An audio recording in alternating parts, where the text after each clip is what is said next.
say one thing to your children. I know some really great ice cream places around here. And Daddy owes you. Yeah? So talk to me afterwards. Yes, creepy daddy. Well, they're always going for the kids, aren't they? Why is it always the kids? Have you noticed the Democrat Party? We ought to get a restraining order for any registered Democrat. And every child on the planet, all the children must be protected. The Democrats are on the loose. Should really put a leash on them. Should be some kind of they shouldn't be allowed within 1,000 feet of schools. Among other things. Well, happy Thursday to you and welcome. We remain at 888-630-9625, 888-630-9625. And there is a word in the English language that a great many journalists are apparently entirely unfamiliar with. At CNN, and Jake Tapper, he's a former Democrat Party Capitol Hill staffer. He worked for the crazy woman that the Democrat member of Congress from Pennsylvania whose son married Chelsea Clinton.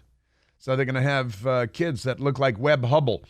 That's going to be weird, isn't it? Kind of an uncomfortable situation. And also her husband went to prison because he was a corrupt member of Congress. But never mind that. Jake Tapper, former Democrat Capitol Hill staffer, he doesn't know the word rigor. He doesn't know the word rigor, not R-I-G-O-R, but rigor, like you work on an oil rig or you rig an election. And if anyone should use that word, then you're obviously a Klansman, a racist. It's completely crazy.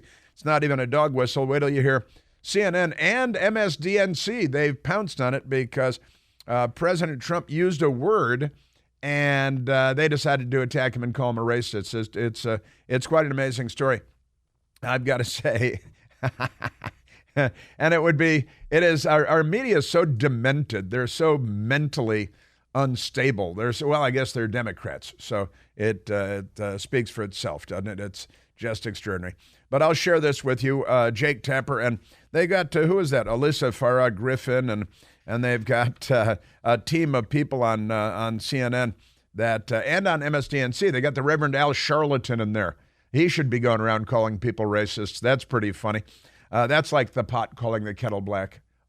See, that was racist too. Because everything is when it comes to the Democrats, who are, of course, the party of the Confederate States of America and the White Knights of the Ku Klux Klan, and every Jim Crow law ever, the party of lynching and standing in schoolhouse doors and kicking you out of the Woolworths luncheonette counter. But pay no attention because they get to write the history. And guess what? In their telling of history, that's not them, except that it is. Extraordinary stuff. So we've got this. Wait till you hear this. You're going to be agog and aghast, as I was as well. 2-year anniversary of the disaster in Kabul that Joe Biden arranged for, and 13 Americans murdered by a radical Islamic jihadi terrorist suicide bomber with the help of the Biden administration and the Democrats and his feckless military leadership as well. Joe Biden lets 2-year anniversary of the fall of Kabul pass in silence. And you ask him about Maui and maybe 1,000 or 1,300 Americans dead or something, at least that many still missing. And you get a no comment with a smile and a wave at him. He doesn't care about that. But now he's going to go to Maui on Monday. Don't worry about that. He's going to take a few hours off from his vacation in Lake Tahoe on the Nevada side, obviously, like the Corleone family.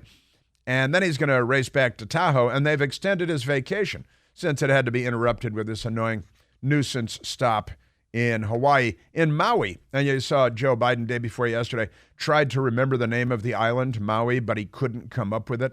You see him?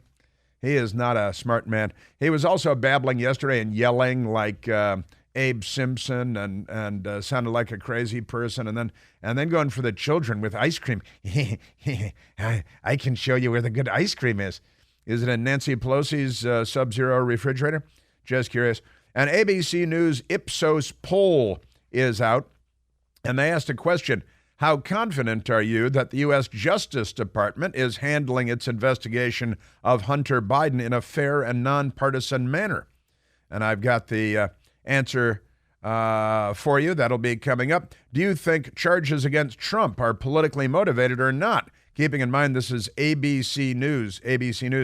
And Joe Biden is taking action now to see to it. We captured Khalid Sheikh Mohammed, codenamed Bluto, the September 11th mastermind. We always abuse and overuse the word mastermind. He's no mastermind. You plotted to murder people. Doesn't take a mastermind, just takes a bloodthirsty ghoul and a little time, But Khalid Sheikh Mohammed in our custody and facing the death penalty. But Joe Biden is intervening because he's thinking maybe that'd be too harsh. The death penalty for Khalid Sheikh Mohammed, that might be too much. That might be a bridge too far. And if it's a bridge too far, you should probably put Pete Buttigieg on the job, don't you think? Because he can spot a racist bridge miles away. And we got that. So Biden administration tells 9/11 families that attack mastermind could be spared death penalty because, they reserve that for helpless, innocent little babies in the womb by the millions. But Khalid Sheikh Mohammed, they harvest their organs. But Khalid Sheikh Mohammed, no, he should live on because the Democrats. And Maui chief, they've got a chief in Maui, doesn't regret not activating the sirens during the wildfire. They've had articles written about their siren system, how it may be the best in the world and certainly the best in Hawaii, best in the United States probably, maybe the best in the world. But when this calamity, this catastrophe happened, the Democrats there decided, we don't need to sound the siren system. We don't need that. We'll just text people, see if that works out.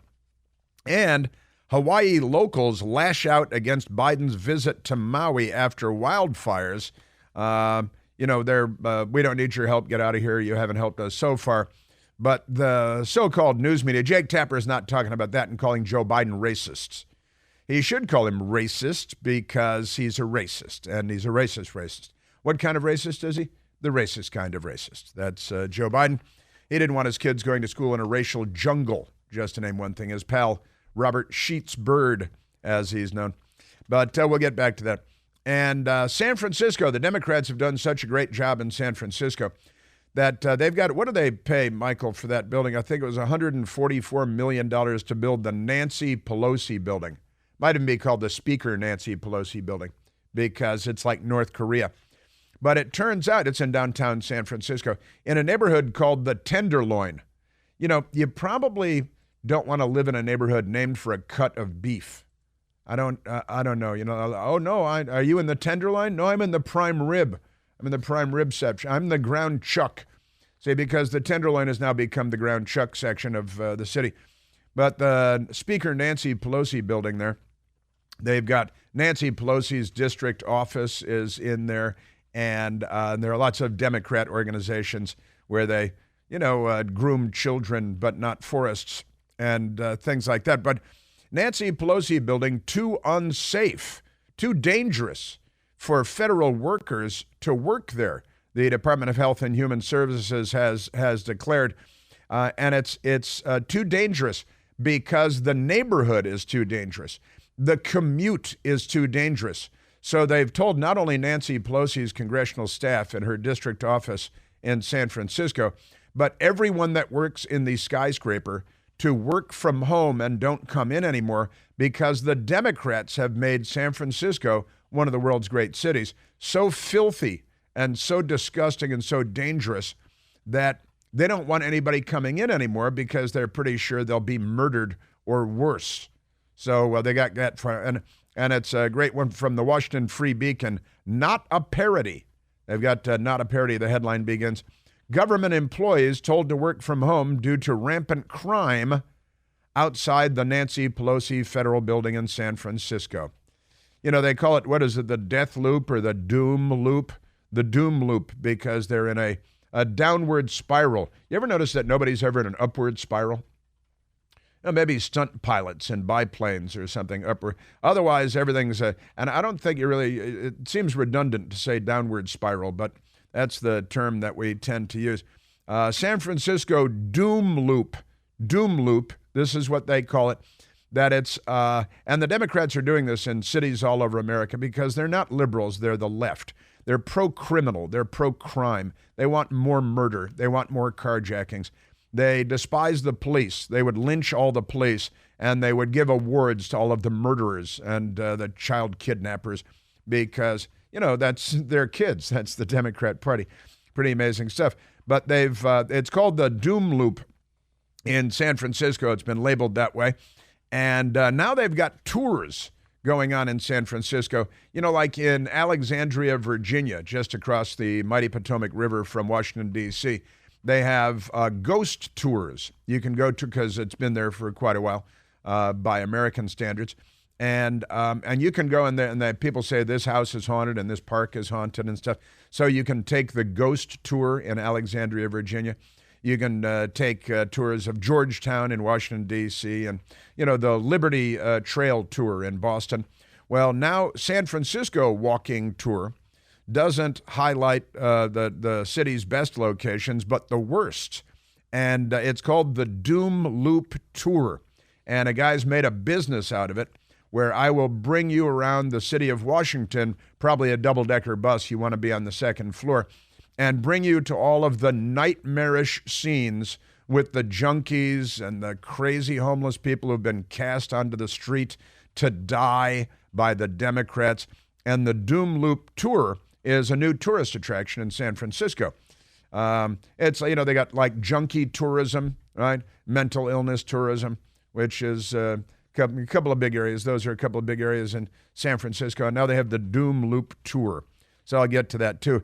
Speaking of which, in New York, they had their anti-rat day of action in Harlem, of all places, their anti-rat day of action. And a woman who's a neighborhood activist, she's an activist. Isn't everybody an activist now? Are you an activist, Michael? Yeah, a little bit maybe. Maybe a little bit. Rats the size of crocs. Rats the size of crocs, says the neighborhood activist woman in New York City. The size of crocs? But that requires a little bit more explanation. It's rats the size of crocs. It's crazy stuff. And then I mentioned it before, Donald Trump called out for racist dog whistle in rant against Georgia prosecutors. Have you seen the county clerk's office put a woman out? Her first name is Che, C-H-E, like Che Guevara. You ever heard of anybody else named Che other than Che Guevara? But the woman's name is Che. And, of course, the prosecutor there is the daughter of a Black Panther who is a radical extremist. It's a terrorist group, a racist terrorist group, the Black Panthers. And her father, she's very proud, was a Black Panther. Then he became a lawyer, so he was a Black Panther lawyer. See how that goes?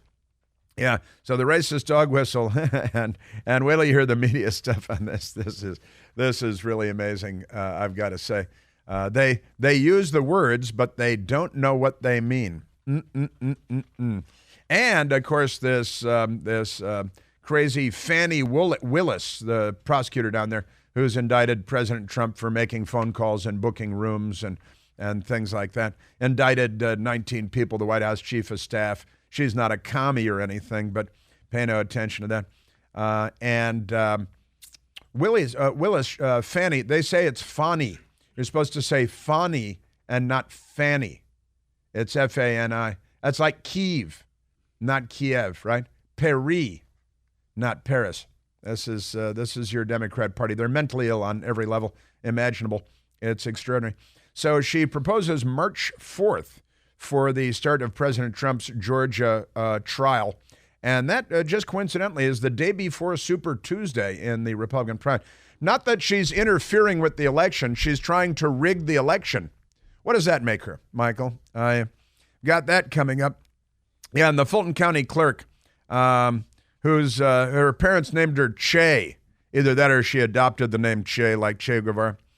And, hey, if you were an illegal alien and you had been convicted of murdering 11 people in, let's say, a Latin American country, where would you go to look for work?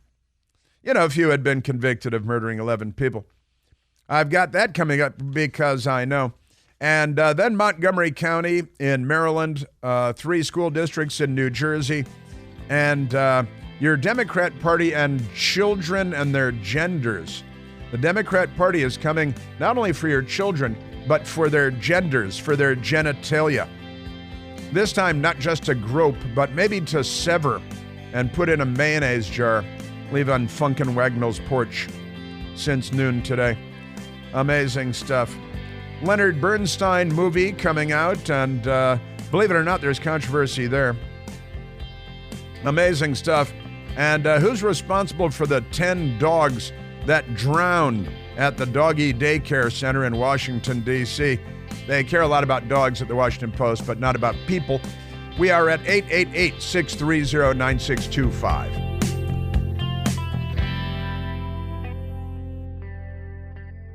Hey, it's Chris Plant, excited to tell you about our July 2024 Listener Sea Cruise. We'll be sailing around the British Isles, visiting Scotland and Ireland. Please join us. Book by this July 31st for extra savings. Visit ChrisPlantCruise.com. Rats the size of crocs. Racial slurs. It's like rhyming slang. You know, they do rhyming slang and in England. And the Democrats here in the United States, the party of lynching and standing in schoolhouse doors loves to call everybody racist. It's part of their therapy, I think.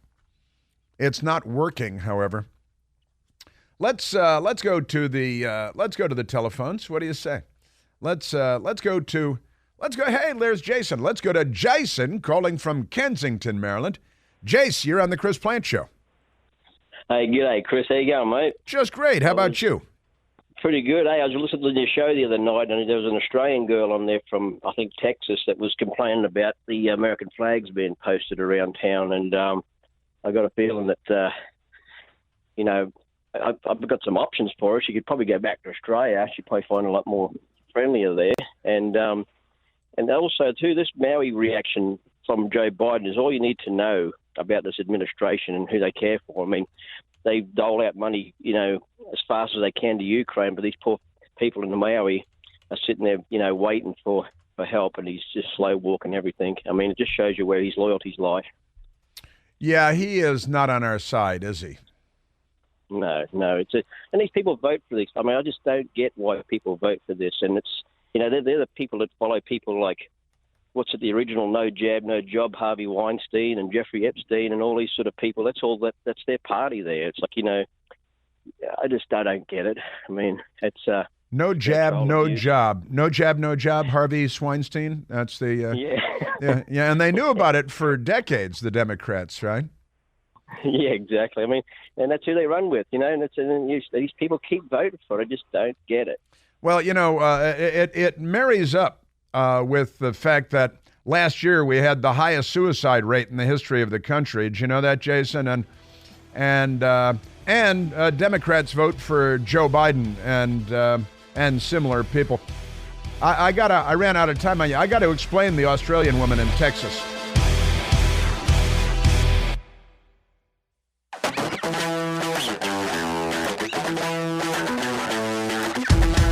I'm just gonna say it.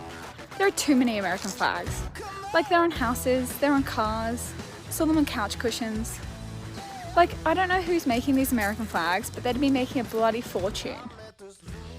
This is an Australian woman who's been living in Texas. This is what Jason was just talking about a moment ago.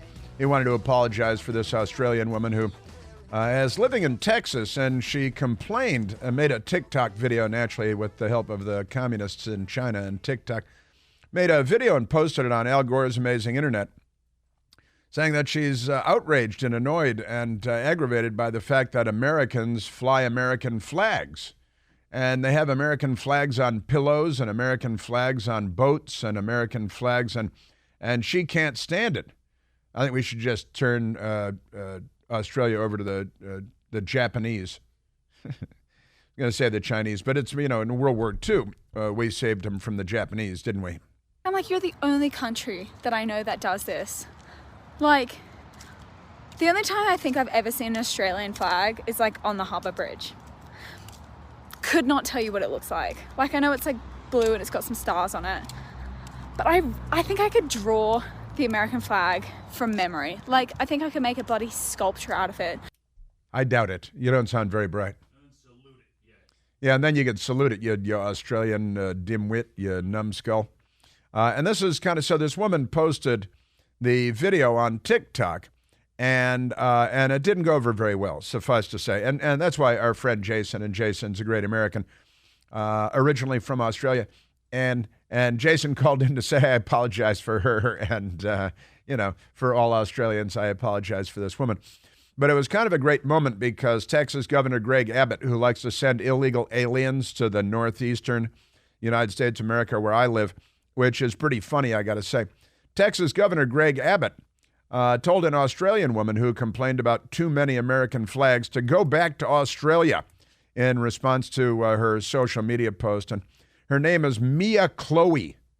That kind of tells you everything you need to know, doesn't it? Mia, M-I-A-C-H-L-O-E, Mia Chloe. She's got two first names. And Mia Chloe, she has a username that I won't bother to share with you on the TikTok. And she often posts about traveling the world on a budget and no brain cells. It's actually what it says, according to her account page. So, everything comes together now. Traveling the world on a budget and no brain cells. That's poor grammar as well. And in the video, which she posted several days ago, talks about the abundance of American flags she observed during her travels in the United States. And, I'm just going to say it, there are too many American flags. They're on houses, they're on cars, some on couch cushions. You're the only country I know that does this. First of all, that's not true. I've been to Australia. I think there are lots and lots of Australian flags in Australia, and with good reason. Australia's a great country, and Australians should be proud of their country and their heritage and all that good stuff. I'll tell you what, you go a lot of places. There are a lot of countries, they fly the flags everywhere. Even in France. Pause. Even in, which is, France, which is French. They have French flags all over the place, which, can you imagine? That's the thing. And then she admitted that when it comes to the Australian flag, she says, I couldn't not even tell you what it looks like. I know it's blue. It's got some stars on it. Well, I can tell you it's a blue field, and it has the Union Jack in the upper corner, and it has the Southern Cross, which is an astrological configuration in the sky. There's a Stephen Stills song about it because he's a big sailor, but never mind that. So this woman just decided to insult it. And then Greg Abbott, I thought it was very, very funny of Greg Abbott to just go to Twitter and very succinctly, very, very cleverly just wrote, go back to Australia. It wasn't harsh or anything. It was, he's a busy guy, so he didn't spend a lot of time on it. He just tweeted, go back to, he X-posted on the X-Twitter. I'm going to call it X-Twitter from now on because everybody still calls it Twitter, but the owner calls it X. So it's the artist formerly known as Twitter. And so I'm going to call it X-Twitter and call the posts X-posts. I'm working on a new lexicon since we're throwing out the English language as we know it pretty much every day. Yeah, go back to Australia. So that was funny. And that's what Jason was calling about. Now let's get to the lunatics. Which lunatics, Chris? You're right. That's a fair question. The Democrat lunatics. Which Democrat lunatics, Chris? Okay, you're right again. That's a fair question.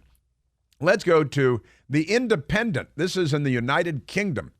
And Donald Trump called out for, quote, racist dog whistle, end quote, in rant against Georgia prosecutors. Mr. Trump claims all will be revealed and his exoneration guaranteed after a presser next Monday. That's the Independent. They're pretending to do news over here. Critics of Donald Trump believe he may be using racist dog whistles. When they love this term, dog whistles, right? You know what a dog whistle is, right? It's a whistle that cannot be heard by humans. But dogs, because they have dog hearing, real good hearing, and a better range or a broader range of hearing, especially on the high end, they can hear dog whistles because there's an extremely high-end sound that is generated when you blow into a dog whistle. I'm putting my pen to my lips. And you blow in a dog whistle, and people can't hear it, but your dog can hear it, or dogs can hear it, even if they're not your dog. And so they always say dog whistle, and I what that means? that means that it wasn't said. When they accuse you of using dog whistles, that means nobody heard it because it wasn't said, because nobody said it. So it means that Democrats are making things up, usually slanderous smears, when they accuse you of using dog whistles. And in reality, if anybody's using these metaphorical dog whistles, it's them. But critics of Donald Trump believe he may be using racist dog whistles while discussing black litigators and political opponents because they're black.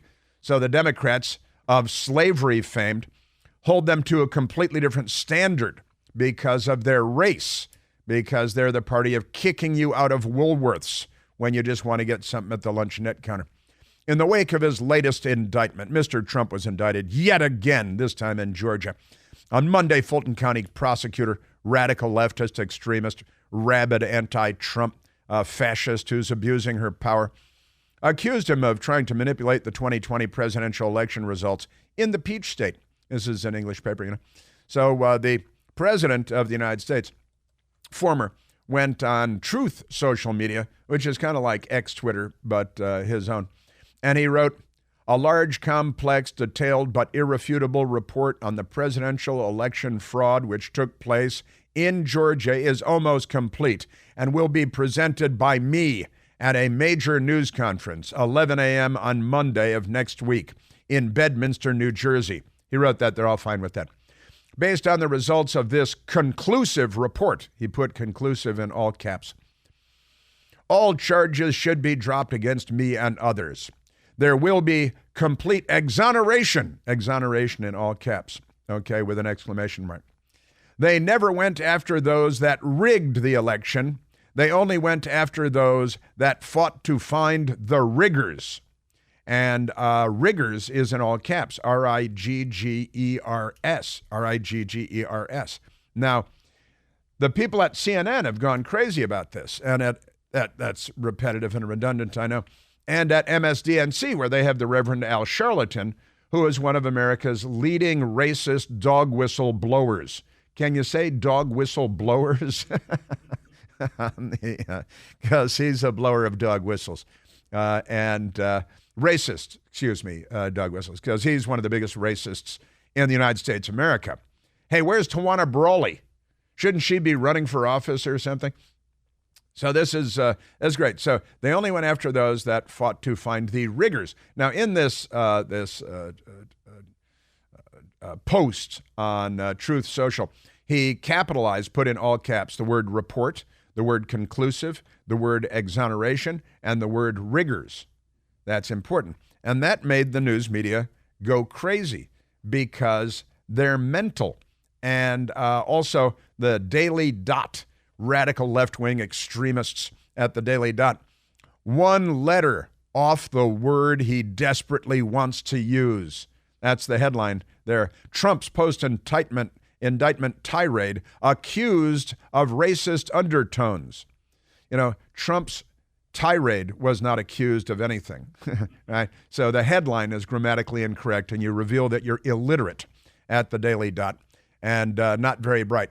Catherine Higgins typed the story on behalf of the extreme leftists, witch hunt, lunatic, fringe. That is the mainstream of the Democrat Party. So let's go to CNN, because Jake Tapper, who's a former Democrat Party Capitol Hill staffer, he's got a TV show on CNN, and they pay him a lot of money to say stuff like this. Trump on Truth Social yesterday wrote, quote, "They never went after those that rigged the election. They only went after those that fought to find the riggers," a word that I'm not particularly familiar with, riggers. He's not particularly familiar with that. Well, if you go to the Cambridge English Dictionary, you might find all of the definitions that you need. If you go to any dictionary, you might find the definition that if you were literate and were familiar with your primary language, the English language, then you might be. When I first heard the word, I used to live on the West Coast, and if you work in the oil industry, you work in an oil rig, and you do the work there, you're called a rigger. But that's not the application here. The application you'll find in the Cambridge English Dictionary: someone who arranges dishonestly for the result of something, comma, for example, an election, comma, to be changed. That's right there in the dictionary. It's in the dictionary anywhere you might look. Honestly, it's pretty amazing. But if you're a Democrat, then you pretend you don't know the meaning of the word so that you can call people racist, even though you abort 40% of the black population of the United States and give out an award named the Margaret Sanger Award for doing that. And she was a racist eugenicist. And you're the party of Jefferson Davis of the Confederate States of America, Nathan Bedford Forrest of the White Knights of the KKK. You're the party of Jim Crow. You're the party of standing in schoolhouse doors. You're the party, the guy that shot and killed Martin Luther King, James Earl Ray. He was a Democrat Party campaign volunteer up until hours before he shot Martin Luther King. You're the party of the soft bigotry of low expectations. You're the racists, okay? And so there's Jake Tapper, and it's Truth Social. And I'm not particularly familiar with that word. Well, you're dumber than you look. He got a job in journalism because he dated Monica Lewinsky. Win a date with Monica Lewinsky. Jake Tapper on CNN. Trump's choice of words is not an accident after spending days making racist attacks against Fani Willis, the black woman leading the prosecution against him in Atlanta. The racist attacks against Fani. You can't pronounce it Fanny, it's Fani because it's a Swahili name. Not that her parents were lunatics, her Black Panther racist father, radical extremist, but never mind that. And then they brought on this woman who's supposed to be a Republican. She's a fake Republican, Elisa Farah Griffin. She was on with Jake Tapper to fan the flames, to stoke the flames of racial division in the United States. With Trump, you don't need to look for a dog whistle. It's a bullhorn when it comes to race, and I do think that's deliberate. We've seen the slanderous attacks that he's put out against Fani Willis. Alleged things I won't even repeat. So he's not really. She won't even repeat them. That he's going to lean into that element. You're a racist. That's the message every day, every hour. Here's Elisa Farah Griffin. This is taking place just outside of Atlanta. When you saw the courtroom, it was a lot of black men and women who were serving in that courtroom. The fact that he's introducing race into this prosecution surprises me. It's disgusting. It's textbook Donald Trump, but it comes as no surprise. Yeah. It surprises me. It's textbook Donald Trump, but it comes as no surprise. Well, I'm sorry, what? The fact that he's introducing race into this surprises me, but it comes as no surprise. It surprises you, but it comes as no surprise. It's low IQ theater on CNN, and it's a dog whistle, It's yeah. And then switch over to MSDNC, where they have the always reliably racist Reverend Al Sharpton. The racial language. I mean, using a word that rhymes with the N-word. Donald Trump himself, their leader, using the term riggers, which clearly rhymes with the N-word. It rhymes. I mean, this is not 10 years ago. Exactly. It's not 10 years ago. Hey, you guys, put down the ropes and the trees. Why don't you? The Reverend Al Sharpton. Within the last 24 hours, used the term riggers. Is this the kind of party the Republicans want to show the country that they are? If you're going to have a martini tomorrow night on Friday, you should not use a jigger. You should probably use a shaker because, the Democrats might lynch you for it. There's another radical left-wing dimwit by the name of Jonathan Lemire. I think he's like the chief White House correspondent for the Associated Press or something completely absurd like that. Trump has used, of course, that racist and inflammatory language for so long and only leading into it further as he's dealing with whether it's this judge who is African-American or DA Alvin Bragg of Manhattan, a black man. This is something that he is putting central to his defense, and his supporters are following their lead. And all the supporters are racist, too, because he used a word which, according to the Cambridge English Dictionary, someone who arranges dishonestly for the result of something, for example, an election to be changed, or a baseball game, or a boxing match, or maybe your kid's highlight game, or whatever you rig when you rig something. But there it is. If you use words that rhyme with words. Of course, if you're a rapper, you can use the word 100 times and win the Pulitzer Prize. Yeah, if you're Kendrick Lamar, use the word with alacrity. Use it often. Use it daily. Use it frequently. And win the Pulitzer Prize, even though they don't give Pulitzer Prizes for music, much less rap music. But use it 1,000 times. You don't need to find other words that rhyme with it. Just use that word again and again. And the Democrats will give you awards. I have to be the most inept charlatan in the country.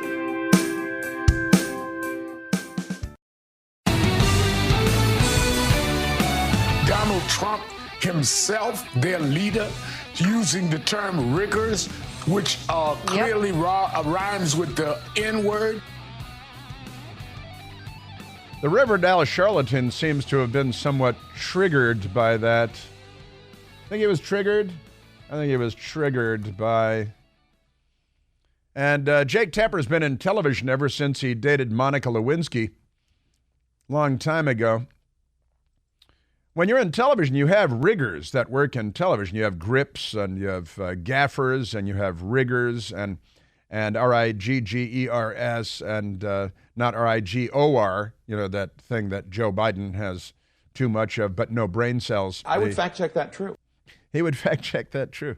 That's our media. That's our media.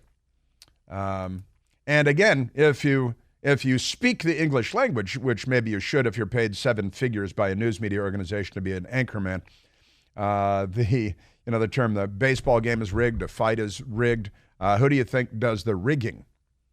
It's fixed. It's crooked.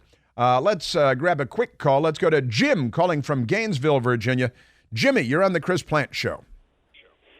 Hey, Chris, you've got parachute riggers, and I'm a former Army Airborne paratrooper, but if you've been in a warehouse at Fort Bragg where they're packing parachutes, they're screaming that word across the room all the time, rigger, rigger. So I guess Secretary of Defense Austin and thoroughly modern Milley will have to immediately take steps to eliminate that word from the lexicon and also revoke the parachute rigger badge that's authorized for a certified rigger. So, I mean, Democrats just need to get a life. What would they call them if they didn't call them riggers? Maybe packers. They could call them packers. I guess so, yeah. A parachute packer. Yeah, packers. Yeah. That'd fit in better with the Democrats' agenda and thoroughly modern Milley, don't you think, Jim? I do. Yeah, packers. Call them packers instead. Yeah, riggers, you work on oil rigs, you work on sailing vessels, you work on ships, and you might rig a fight or a baseball game or an election. Maybe I'm going to send Tapper a dictionary.